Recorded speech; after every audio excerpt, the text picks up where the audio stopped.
Bienvenidas y bienvenidos a la discusión del día de hoy.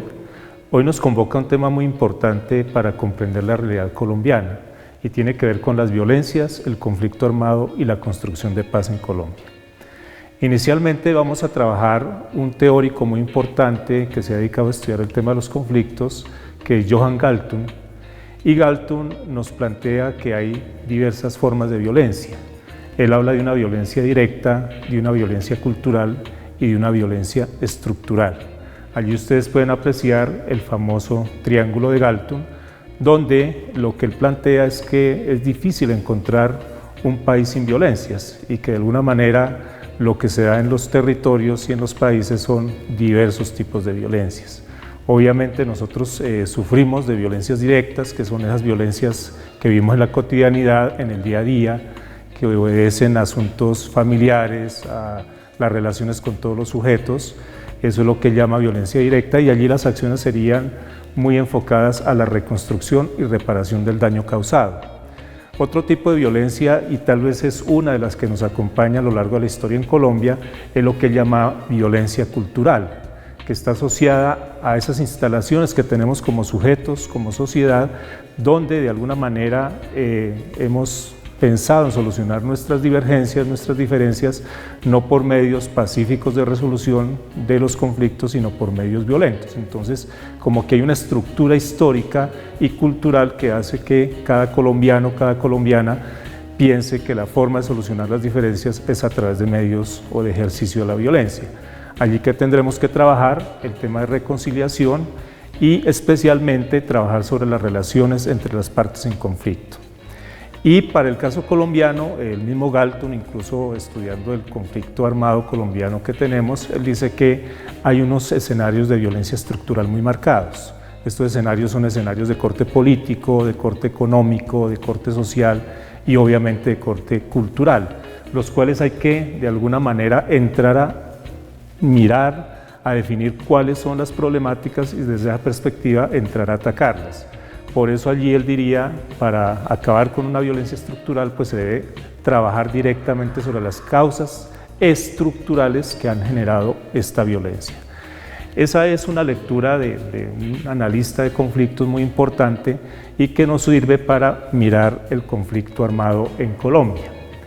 Esto nos indica que el conflicto armado en Colombia es un conflicto que muchos teóricos llaman multicausal. Es decir, no encontramos una sola causa, son varios los escenarios que tenemos para entender el conflicto colombiano.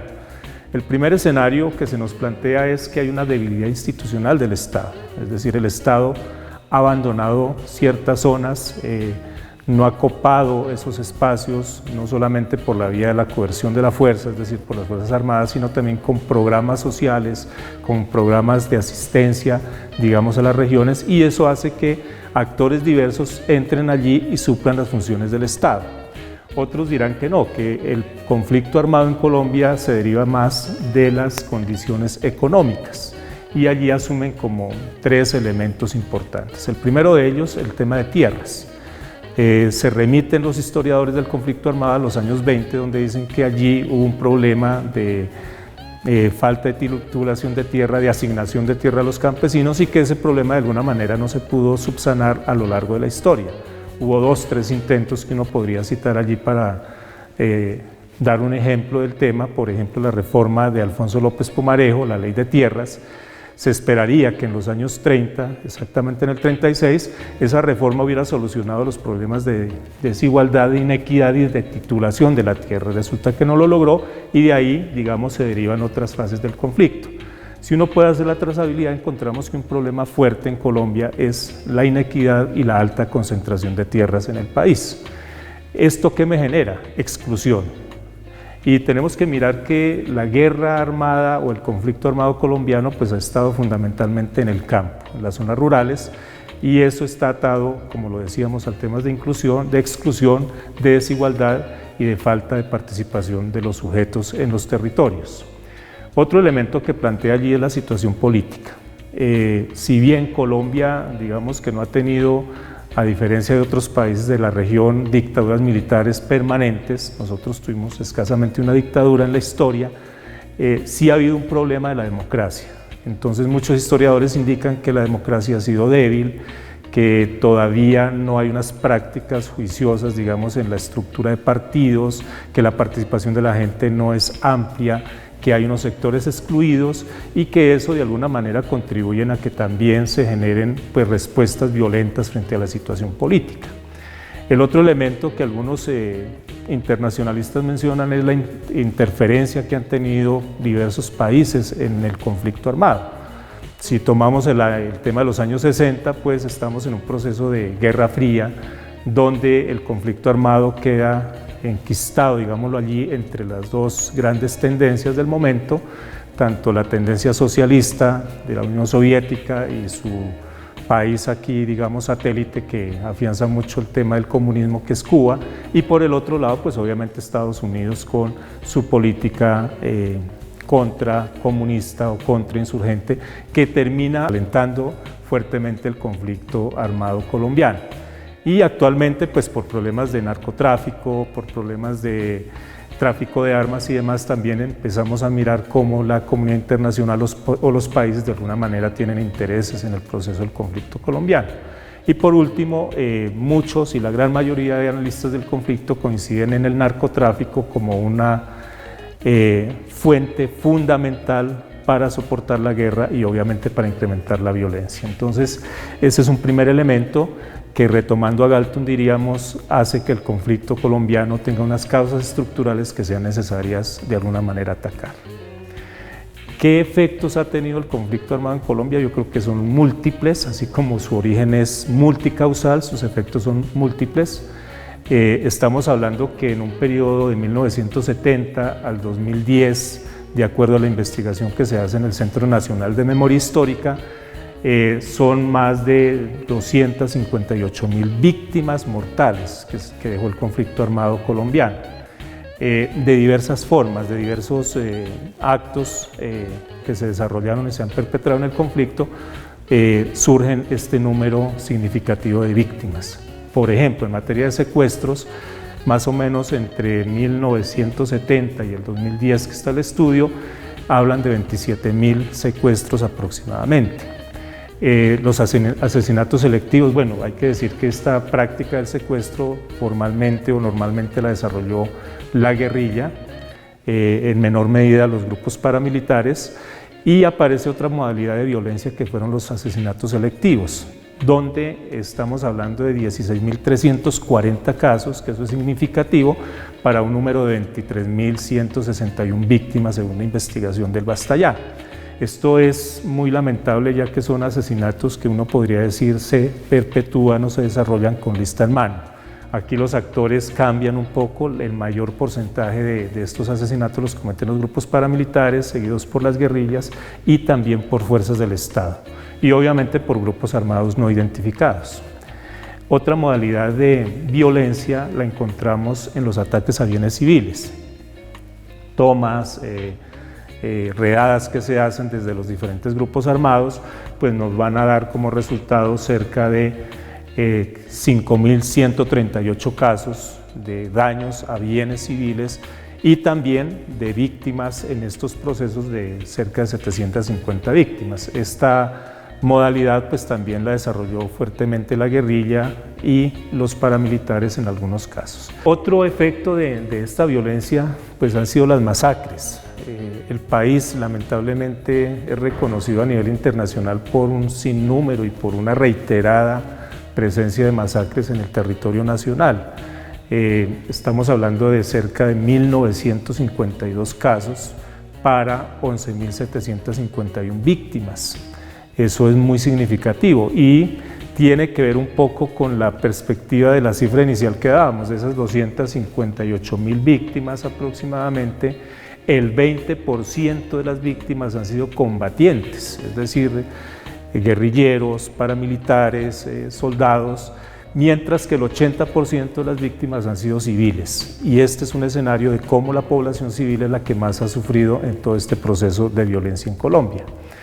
Digamos que ya unos dos últimos efectos que podríamos mencionar tienen que ver con las desapariciones forzadas, donde pues se lleva a la gente, su mismo nombre lo indica, se ubica por alguna condición, ya sea porque se ejerce un liderazgo político, un liderazgo social, un líder estudiantil, un defensor de derechos humanos, se los llevan y pues hasta la luz de hoy poco se sabe de estas personas. Estamos hablando de cerca de 25.000 casos que se registran en el país en el mismo periodo de 1985 a 2012. Y el otro elemento que tal vez es el que más reconocemos en Colombia y sobre el que más se habla es el desplazamiento forzado, donde en una década entre el año de 1985 y 95 se registra más o menos 1 millón de desplazados, pero del 95 al 2012 el desplazamiento se dispara fuertemente, llegando a 4.700.000 personas aproximadamente. Esto es una crisis humanitaria que vive el país y que de alguna manera su efecto es fruto, digamos, de todo este margen de guerra y de violencia que se vive en el campo colombiano y que nos constituyen también en uno de los países que más gente ha sacado de sus territorios y que más ha desplazado. Esto hay que mirarlo también porque el desplazamiento normalmente está acompañado del despojo de tierras y, digamos, del robo y de la apropiación de tierras de los actores que se van regresando al territorio de donde van sacando la población que se desplaza. En este orden de ideas aparecen pues las discusiones sobre paz, es decir, la invitación que yo quiero hacerles en este espacio es que nos reflexionemos de qué ha significado la guerra, qué ha pasado en la guerra y cómo de alguna manera debemos apostarle a un escenario de construcción de paz o a la consolidación de una paz en Colombia. Para ello volvemos con el señor Galtung. Galtung nos dice que hay dos posibilidades de paz, una que es la paz negativa y otra que es la paz positiva. La paz negativa es la que muchos en Colombia posiblemente desearían, ¿cierto? Y es que los actores armados entreguen las armas, se quitan las armas de por medio y se sigue la vida normal, como si de alguna manera el origen de la violencia, el origen de la guerra no tuviese ningún fundamento. Allí Galtung va a decir que esa es una paz que tiene muchos problemas porque posiblemente no se va a consolidar y vuelve un país a recaer eventualmente en las guerras. ¿Por qué? Porque no ataca las causas estructurales que dieron origen a la violencia. Coloca en el otro extremo la paz positiva. La paz positiva para Galtung sería solucionemos todos los problemas que tienen y que dieron origen a la situación de la violencia. Para el caso colombiano, problemas económicos, problemas políticos, problemas de apropiación de tierras y demás, y una vez se solucionen esas causas estructurales estaríamos hablando que ya se logra una paz estable y una paz duradera en el país. Esta es una situación que algunos la consideran utópica porque dicen hacer un proceso de paz donde se solucionen todos los problemas es muy complicado, y ese es el debate que le da un autor español que se llama Muñoz. Él dice, mire, no podemos hablar ni de paz negativa ni de paz positiva, sino que hablemos de paz imperfecta. ¿Y qué es esto? La paz imperfecta serían todas las acciones que en el transcurrir del tiempo los actores, la sociedad, el Estado y todos los implicados en un acuerdo de paz van consolidando poco a poco. Y se parte de la base de que la paz no es un asunto lineal, que tiene todo un proceso, que tiene aspectos positivos, que en algún momento se debilita, pero que de alguna manera está en la capacidad de los actores superar las crisis y seguir con la apuesta que se tiene, digamos, en un proceso de negociación. Desde nuestro concepto, esa es la paz que estamos viviendo en Colombia, es decir, no es una paz que se va a hacer solamente con la firma de un tratado, sino que hay que empezar a implementar unas apuestas a lo largo del tiempo para que ojalá en un mañana, esperemos que no sea muy lejano, pues podamos vivir una sociedad y un país en paz que le atienda a los problemas que dieron origen a la misma violencia. Esa sería la perspectiva de Muñoz y con la cual nosotros nos casamos. Y hay otro autor que es un analista de conflictos y que apoyó acá la negociación en el acuerdo de paz, que se llama Lederach, y él dice mejor hablemos de construcción de paz. Y para él voy a permitirme leer dos definiciones que coloca allí, que son muy importantes. Dice, el conflicto pasa por diversas etapas. Una, la de la confrontación, obviamente hay unos motivos que llevan a la confrontación, otra la de la negociación y otra la de la resolución. Y eso ofrecerá un escenario de transformación. Entonces, lo que él dice es que la construcción de paz supondría el paso de la confrontación a la transformación del conflicto en relaciones pacíficas y sostenibles, es decir, que esto se mantenga en el tiempo y que no volvamos a hacer una repetición de la violencia. Frente al conflicto en Colombia, Lederach se pronuncia y dice que la paz no es un acuerdo firmado en Cuba entre el gobierno colombiano y las FARC. Primer elemento importante que vale la pena tener en cuenta. Que la paz se logra cuando cada colombiano asuma el respeto por la diferencia y establezca relaciones constructivas con el otro, con ese otro al que durante más de medio siglo, estamos hablando de una guerra de más de 60 años, no ha querido o no ha podido escuchar. Esa sería una perspectiva de Lederach que de alguna manera es retomada por Naciones Unidas. Naciones Unidas retoma el tema de la construcción de paz y aquí nos dan unos elementos importantes que vale la pena que ustedes los indaguen, los confronten, los chequeen para ver si de alguna manera en sus territorios se está logrando esta perspectiva de paz. El primer elemento es obviamente el desarme de los actores armados, donde se restaura el orden y se eliminan las armas. Esto lo hace Naciones Unidas para todos los tipos de conflictos, nacionales o internacionales. El segundo elemento que ellos plantean es la repatriación de los refugiados. Para el caso colombiano sería el retorno de las personas desplazadas en condiciones de seguridad. El tercer elemento sería el apoyo y asesoramiento para la formación de los cuerpos de seguridad. Eso es fundamental, no podemos en un proceso de paz descuidar el tema de seguridad porque si no se nos vuelve el país en un ámbito de muchos polvorines de violencias y yo creo que Colombia tiene ese problema en la actualidad. El tema de la seguridad ha sido muy complicado y ahí vemos cómo están confluyendo diversas organizaciones armadas, disidentes, otras que emergen y que no nos garantizan una seguridad en los territorios. Otro elemento, el tema electoral, unas elecciones transparentes, limpias, lo más viables posibles, el desminado y otras formas de desmilitarización. En el caso colombiano el desminado es fundamental, aquí este país está en un gran porcentaje de las zonas rurales más alejadas minado, eso hay que trabajarlo, hay que reconocer que el Estado y algunos sectores de los excombatientes de las FARC están haciendo unas acciones muy importantes para desminar el territorio, pero ahí toca trabajar fuertemente. Una asistencia técnica y no solamente para quien deja las armas, sino para todo el sector de la sociedad. Recordemos que estamos hablando de una paz que ataque problemas estructurales, campesinos, procesos de emprendimiento y demás para que se sientan un poco incluidos en los procesos. Indiscutiblemente, protección de derechos humanos. Esto que está pasando con líderes sociales, que está pasando incluso con excombatientes, de asesinarlos, no es adecuado para, digamos, un escenario de construcción de paz, hay que trabajar mucho más allí. Reformar y fortalecer instituciones de gobernanza, promover la participación formal e informal en el proceso político, es decir, abrir apertura, hacer apertura democrática para que todos y todas puedan participar de alguna manera en el ejercicio de los cargos públicos. Y obviamente ya terminando pues todos los proyectos orientados a la creación de un nuevo entorno. Recuerden, si partimos de unas causas políticas y económicas, pues hay que propiciar escenarios que mejoren los elementos políticos, económicos, sociales y de seguridad, y para ello se necesita obviamente recursos, instrumentos y tratar de dar solución a todas esas incompatibilidades que de alguna manera generaron la violencia. Básicamente, esa sería una perspectiva desde Naciones Unidas. Para nuestra próxima sesión les quiero dejar unas ideas para que ustedes las piensen.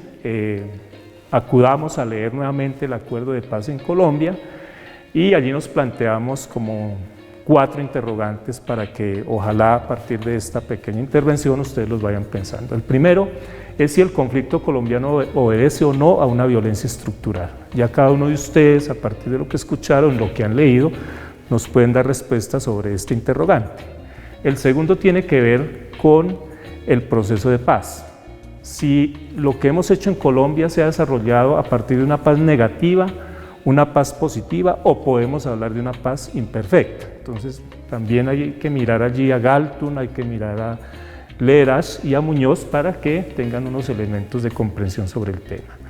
El tercer interrogante que les planteo ya para la reflexión es si los acuerdos de paz responden o no a las causas estructurales del conflicto armado. De ahí la invitación a que leamos juiciosamente los acuerdos. Y por último, si estamos viviendo un proceso de construcción de paz o si lo que estamos desarrollando es un escenario de paz negativa. Esas son ideas que les dejo para que las discutamos, las pensemos y ojalá en la próxima sesión nos reunamos y reflexionemos en torno a estos 4 interrogantes. Muchísimas gracias.